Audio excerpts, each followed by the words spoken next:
Bonjour les amis, bonjour les cryptopreneurs, c'est Christian et bien c'est la franchise. Je vais profiter de cet instant pour répondre rapidement à certaines questions qui m'ont été posées. Euh, En passant, avant de répondre à ces questions, j'aimerais juste faire un point rapide sur le prix du Bitcoin. Vous avez constaté que euh, ces dernières heures, le prix du Bitcoin a flirté avec les 66 000 dollars, ce qui est une bonne zone de résistance. Et si le Bitcoin parvient à dépasser cette zone de résistance de 66 000 dollars et ça arrive à 68 000 dollars, 70 000 dollars, il est fort probable que ça continue de monter. Je vais faire une vidéo, dès que j'ai un moment, je vais faire une vidéo, une analyse de plan B avec son stock-to-flow modèle qui montre que il est de plus en plus probable que le Bitcoin puisse dépasser cette zone de résistance et atteindre les 100 000 dollars qu'il a prédit d'ici la fin de l'année. Les gars, dans cette histoire-ci, il faut juste être patient et quel que soit le véhicule d'investissement dans lequel vous fonctionnez, ça demande toujours de la patience. Ok? Je sais que le Bitcoin ira à 100 000 dollars, peut-être d'ici la fin de l'année. Je vais faire une analyse, je vais partager cette analyse des plans B avec vous quand j'aurai un moment. OK? Maintenant, pour répondre rapidement à cette question, quelqu'un a posé la question de savoir ce que je pense de Cardano, qu'il a beaucoup de Cardano et autres.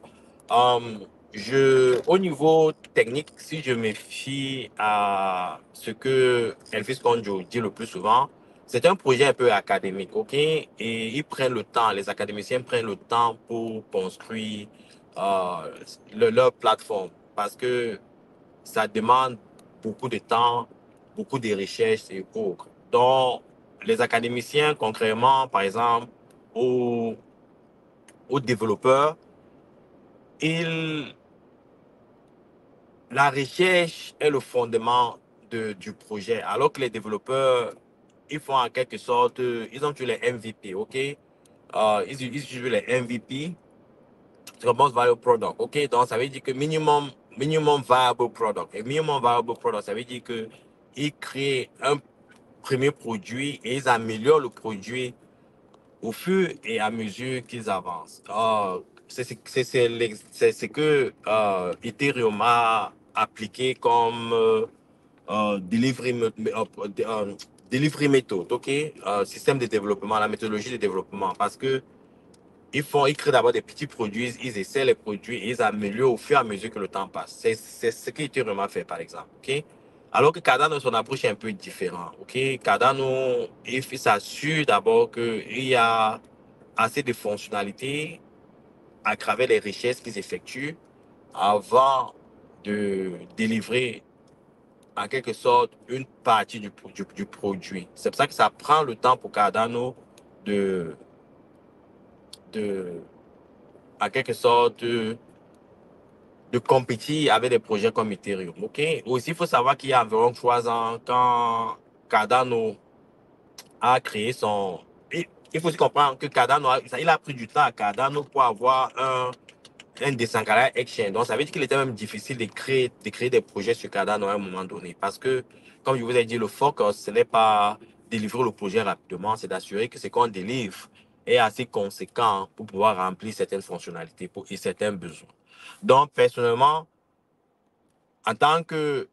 Et c'est un projet ça peut prendre du temps, ça peut prendre 5 ans, ça peut prendre 10 ans. Il faut être extrêmement patient avec Cardano. OK? Et aussi, il faut comprendre, les gens qui sont investis sur Cardano sont un peu fanatiques. Et ils sont plus en Asie. Donc, ils croient au projet. Et c'est pour ça que le prix du Cardano n'est jamais descendu. C'est pour ça que Cardano n'est jamais descendu de moins au niveau du ranking des cryptos actifs, Cardano n'est jamais allé en deçà des 15. Ça a toujours été dans les top 15. OK? Parce qu'il y a ce groupe fanatique qui soutient le projet et ça maintient le prix à ce niveau-là. Est-ce que je suis investi sur Cardano? Un peu. Un moment, il y a environ 7 ans, 8 ans, nous étions actifs sur Cardano parce que c'était vraiment un compétiteur d'Ethereum, mais à la fin, il n'y a vraiment pas beaucoup de choses qui se développent sur Cardano. OK? Ah, ça, c'est mon avis. Hein. Donc, on a réduit notre position sur Cardano. On s'est orienté vers autre chose. J'espère que je réponds à votre question. Donc, Cardano a du potentiel, mais pas, à mon avis, pas à court terme. Il y a d'autres projets qui sont nés qui ont plus de potentiel. Par exemple, Sui est un meilleur projet que Cardano. Ça, je pense que Sui est un meilleur projet. Aptos aussi, c'est un meilleur projet. Et donc, il y a de la compétition. Maintenant, c'est à vous de faire vos choix. OK? Ça, c'est mon opinion par rapport à Cardano. Maintenant, quelqu'un m'a demandé Glimmer. Si tu es bullish sur Glimmer, je détiens toujours beaucoup de Glimmer. OK? Mais moins qu'avant, parce que j'étais extrêmement bullish. Pour moi, le bull run se construisait autour des Glimmer. Mais j'étais un peu déçu par le marketing. Le projet est bien, la technologie est bonne. Mais vous savez, à ce moment, il faut avoir une bonne technologie. Si les gens n'utilisent pas ça, ça ne fait rien. OK? Souvenez-vous, avant Facebook, il y avait des projets, il y avait MySpace, il y avait i5, il y avait des projets avant Facebook. Il y a plusieurs jeunes qui n'ont même pas, qui peut-être n'ont même pas connu ça. Mais Facebook est venu, là, ça a détruit tout le monde, tous ces projets-là. Donc, ce n'est pas parce que on est les premiers. Si les gens n'utilisent pas beaucoup de trucs, ça ne sert absolument à rien. Donc, c'est un peu le cas avec Glimmer, Cardano, OK? Donc, il faut aller vers des projets que les gens aiment, que les gens utilisent. Par exemple, Solana, même si c'est fait pour les shitcoins, Ethereum, elle domine tout dans le système. Je pense que Sui, dans le futur, fera beaucoup de bien pour la communauté et pour les investisseurs. OK? Donc, Glimmer, de moins en moins bullish. Mais nous en détenons toujours. Quand je dis nous, le cours salarial franchi. OK? Quelqu'un m'a posé la question de savoir ce que je pensais de Bonk et de Notcoin. Bonk et Notcoin, en quelque sorte, sont les mêmes coins. Donc, ça veut dire que fondamentalement, ça n'a pas d'utilité intrinsèque. Donc, les gens l'utilisent juste pour, euh, de la spéculation, en espérant que les prix vont se multiplier. Mais à la fin, il n'y a rien en deçà qui soutient le projet. Donc, vous pouvez vous faire de l'argent avec Bon pendant ce bourron, mais ne soyez pas surpris que Bon aille à zéro. OK? Ça part à zéro. Comme tous les projets, comme tous les projets, le Bitcoin part à zéro, mais la probabilité que Bon, notre coin aille à zéro sont très élevées. OK? Parce que ça ne sert absolument à rien. Notre coin veut dire ça veut dire quoi? Notre coin, si j'ai bon moment, ça veut dire que ce n'est pas un coin, ça ne sert absolument à rien. C'est ce qui veut dire notre coin. Mais vous voyez, c'est une bonne capitalisation parce que les gens espèrent qu'un jour, ça va se multiplier. Ça s'est déjà beaucoup multiplié. Bon, est-ce que ça sera soutenu dans le long terme? Je ne sais pas. C'est possible. Il y a Doge qui est là depuis presque 10 ans. Il y a Shiba qui est là depuis 5 ans. Donc, ça dépend de la communauté qui soutient le projet. Mais personnellement, je suis, étant donné mon âge, OK, moi, je suis de plus en plus, pense plus à la retraite. Je n'investirai pas dans des trucs comme ça parce que la préservation du capital est très important pour moi. Ce que j'ai est important parce que je n'ai plus beaucoup de temps devant moi. Je suis vieux, donc, bon, relativement vieux. Hein. Il faut comprendre, c'est relativement vieux, même si je suis dans ma quarantaine. Mais j'ai plus beaucoup de temps devant moi pour faire certaines erreurs. Donc, le peu de capital que j'ai, je m'assure que je le maintiens, que je le multiplie. C'est pour ça que j'ai investi sur les fondamentaux, par exemple. OK? Il y a quelle autre question qui m'a été posée? Quelqu'un m'a parlé de Cubic. Ouais, Cubic, je ne sais pas. Il y a Célio dans le groupe qui m'avait recommandé Cubic et Célio est un bon chercheur. Célio, il est dans notre groupe WhatsApp. Il fait beaucoup de recherches et il a parlé de Cubic. Je suppose que Cubic est un bon projet. À un moment donné, j'ai créé avec Cubic, mais est-ce que j'ai les Cubic? Non, je n'ai pas les Cubic. Je n'ai pas les Cubic, mais je fais un peu confiance à Célio. Je pense que par rapport à son opinion, je suppose que Cubic est un bon projet. Cubic, tant mieux, OK? Et aussi, avant de parler de projet, avant de pas donner même mon opinion même sur certains projets, je vous ai déjà dit que ça dépend de votre profil d'investisseur. Si vous êtes quelqu'un qui aime le risque, OK, qui a adoré le risque, et oui, c'est bien de se lancer dans les meme coins, les shitcoins, prendre des risques avec des projets qui pourraient un jour, OK, faire 100x. Je supporte ça. Ça, c'est une bonne chose. Surtout si vous êtes jeune, mais si vous avez 40 ans, 50 ans, vous vous lancez dans les mêmes coins. Je comprends pourquoi vous êtes toujours pauvre jusqu'à 50 ans. OK? Je ne suis pas surpris. Hein? Je ne suis pas surpris qu'à 40 ans, vous cherchez toujours vous cherchez encore la richesse. parce que vous avez fait ces erreurs-là depuis 20, 30 ans. Quelqu'un m'a même posé la question, Christian, est-ce que tu es millionnaire? Je suis millionnaire, je suis multimillionnaire depuis longtemps. OK, mais ça veut dire que j'ai dit en dollars, OK, en dollars, pas en CFA. Est-ce que ça veut dire que je ne galère pas? Loin s'en faut, les gars, je galère. Par exemple, cette voiture que j'ai là, OK, je dois la changer. Elle m'a mis, elle est tombée en panne 2 fois. C'est une BMW. Et pour la fixer, ça m'a coûté extrêmement cher. Donc, je veux m'en débarrasser. Mais pour acheter une nouvelle voiture, ça demande beaucoup d'argent. Je ne peux pas sortir parce que je n'ai pas de budget pour ça. Donc, ne croyez pas que être millionnaire, ça veut dire qu'on ne galère pas. Loin s'en faut, on galère même plus que l'individu lambda. OK? Et millionnaire, c'est même une métaphore parce que la majorité des Camerounais de la diaspora, surtout ceux qui sont en Amérique du Nord, là, sont des millionnaires, sont des multimillionnaires, ok? Surtout ceux qui possèdent les assets, ok? Mais en termes de liquidité, est-ce que liquide là, vous partez à la banque, est-ce que vous avez le million? Très peu de gens ont le million dans la banque, mais si vous regardez les assets, les biens construits, par exemple, dans le groupe salarié affranchi, nous avons des maisons que nous avons mis en location ici au Canada. Donc, ces assets-là, ça vaut des millions. Mais est-ce qu'en termes de liquidité, vous allez vous dire que c'est Christian est millionnaire en liquidité? Non, pas du tout. J'ai pas du liquide, millions de liquide dans la banque. C'est même idiot de garder des millions de liquide dans la banque. Il faut investir cet argent-là, OK? Donc, pour répondre à quelqu'un comme ça, OK?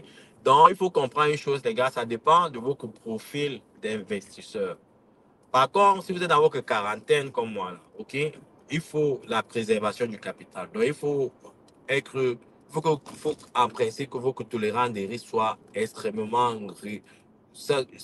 réduit. Il faut être risque adverse en quelque sorte parce que il faut protéger le peu que vous avez pour pouvoir vous conduire vers la retraite. Vous ne pouvez pas prendre votre argent là, comme ça, investir dans des meme coins, les shit coins qui vont à zéro. Je le dis avec expérience, les gars, parce que si vous le groupe salarié affranchi, je faisais un récapitulatif il y a environ 9 mois pour savoir combien d'Ethereum nous avons mis premièrement dans les ICO avant Initial Coin Offering. On parlait d'abord des Initial Coin Offering. Après, ils sont venus avec les, les IDO, Initial Dex Offering. Après, ils sont venus avec des trucs comme, oui, un peu avec les cash starter, vous pouvez acheter des projets, vous écoutez un peu des investisseurs, des VC, vous achetez des projets.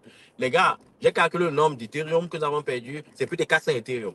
Donc, ça veut dire que si le coût salarial affranchi avait seulement gardé ces 400 Ethereum là, donc, ça veut dire que 400 Ethereum sont partis dans ces faux projets qui n'ont rien produit. Nous avons investi sur plus de 200 projets. Et sur les 200 projets, il y a peut-être 2 projets qui ont émergé. Et même quand il dit même émergé, c'est même très relatif. OK? Ça ne représente pas grand-chose. Donc, ça veut dire que quand vous avez de l'or dans vos mains, les gars, gardez cet or-là. N'allez pas acheter de la pierre en espérant que la pierre deviendra un jour. De l'or, ça ne deviendra jamais de l'or. OK? Donc, il faut juste être patient. Si vous cultivez cette patience-là, parce que quand il va déjà me poser des questions sur notre coin, sur banque, sur PP, sur Baby Doge et autres, avec un peu de chance, vous pouvez tomber sur la perle d'or. Je ne dis pas que c'est interdit, mais si vous mettez 100% de vos capital ou bien 50%, 60% de vos capitaux sur ces histoires-là, c'est que vous ne comprenez rien sur les investissements. Vous êtes des gamblers, OK? Il y a certains gars, il y a quelqu'un qui a posté que Polymark, c'est Polymarket, il n'y a que 12% des personnes sur Polymarket qui se font de l'argent. Parce que la majorité des gamblers qui sont là-bas perdent de l'argent, OK? Et c'est un peu comme le PMU, c'est bon. Le PMU, tous ces trucs de loterie là. Donc c'est un peu comme de la loterie, les gars. C'est pour ça que la patience, la discipline sur des bons projets paye à long terme, OK? Il y avait quelle autre question? Je pense qu'il y a pas de bon, notre coin, Cardano, Glimmer. Et aussi, j'aimerais juste faire un commentaire par rapport au projet liablement. Il y a eu des échanges houleux dans le forum WhatsApp. Et je remercie tous ceux qui ont contribué à cet échange-là. Et c'était respectueux, c'était poli. Et c'est pour ça que j'aime le groupe WhatsApp, les gars. C'est un groupe, c'est le meilleur groupe d'échange crypto que je n'ai jamais connu. OK? Il y a des informations tous les jours. Je remercie Célio, je remercie Alex, je remercie Steve. Je remercie, c'est Dubaï. Il y a c'est Zombo. Il y a beaucoup de. Il y a Paul. Il y a Paul. Il y a beaucoup d'individus qui contribuent dans le forum. C'est ce qui a enrichi la conversation, ce qui a enrichi les connaissances. Et comme je vous dis, quand je me lève le matin, c'est là-bas que je tire mes informations. C'est une plateforme très excellente au niveau de la communication. Et je salue tous ceux qui contribuent à ça. Et en ce qui concerne quelqu'un disait que je me focalise beaucoup sur l'IEBLIMAL et que c'est aussi une opportunité pour un individu de se faire de l'argent et ceux qui investissent là-bas, c'est leur responsabilité. Et je suis d'accord avec ce point de vue-là. C'est la responsabilité de tout individu de faire des recherches avant d'investir dans tous les projets. Et comme je le dis, 99% des projets, vous voyez, il y a 1000, presque 15 000 projets que vous voyez listés sur Coingo. Je vous dis 99% de ces projets vont mourir. Donc, en investissant, l'individu sait que, bon, je prends un risque et je perds cet argent-là. Pourquoi je me focalisais sur l'IEB? Pourquoi je me focalisais sur l'IEB Lima? Parce que c'était un projet africain et c'est parce que culturellement, ça a créé une certaine phobie en Afrique par rapport aux crypto-monnaies. Quand vous levez aujourd'hui, vous parlez des crypto-monnaies en Afrique francophone, les gars, surtout au Cameroun, on peut vous brûler. Parce que tout le monde ne voit des crypto-monnaies que de l'arnaque. Ils ne voient même pas l'importance de la technologie, l'innovation, le génie autour de la technologie. Parce qu'il y a un individu qui a arnaqué plus de 500 000 personnes. Donc, étant africain et étant proche du topic des cryptos, donc à ce moment, je me sens un peu obligé de target librement. Il y a beaucoup d'arnaques. Par exemple, il y a beaucoup d'arnaques qui sont passées dans le domaine des cryptos. Et j'ai parlé de Bitconnect, par exemple, ok, où il y a presque 2000 milliards de dollars qui ont disparu comme ça du jour au lendemain. Et je savais déjà quand Bitconnect était sorti, j'ai même investi sur Bitconnect. Bitconnect, il y a environ 9 ans, ok, 9 8 ans. Et je savais déjà que c'était l'arnaque. Quand j'amenais même des gens dans les cryptos, c'est qui est curieux, les gars. J'ai un ami jamaïcain, ok? Un ami jamaïcain que j'ai amené dans les cryptos. Je lui parlais du Bitcoin et c'était un gars technique. Ça veut dire qu'il comprenait la technologie. C'était un ingénieur. Je l'amène dans les cryptos. Le premier réflexe qu'il a pour investir, et à l'époque, le Bitcoin se vendait quoi? À 200, 400 dollars, si j'ai bonne mémoire. OK, Ethereum se vendait à 10 dollars, 9 dollars. Cardano, ceux qui parlent de Cardano, ça te vendait quoi? Ça à 1 cent. OK? Cardano se vendait à 1 cent. Le premier réflexe que le gars a, c'est-à-dire c'est d'aller investir sur Bitconnect. Parce que Bitcoin avait un marketing agressif, ok, captivant, séduisant. Le gars est allé directement sur Bitconnect parce qu'il se disait que je peux multiplier là, je peux me faire de l'argent rapidement sur Bitconnect. Moi, je lui disais, mon gars, il faut que tu utilises un Bitcoin, les fondamentaux. Il dit que je comprends les fondamentaux. Mais mon gars, ici, c'est pour me faire de l'argent. Et en passant, il y a 8 ans, ce gars a presque plus de 60 ans aujourd'hui. Donc, ça veut dire que le gars, en principe, était dans sa cinquantaine. Comme je vous disais tout à l'heure, donc au lieu de préserver le capital, le gars voulait s'enrichir rapidement là. Et j'ai compris pourquoi, depuis là, il ne progressait pas dans sa vie. Parce que c'était un gambleur. Et même à 50, aujourd'hui à 60 ans, sa vie n'a pas changé. OK?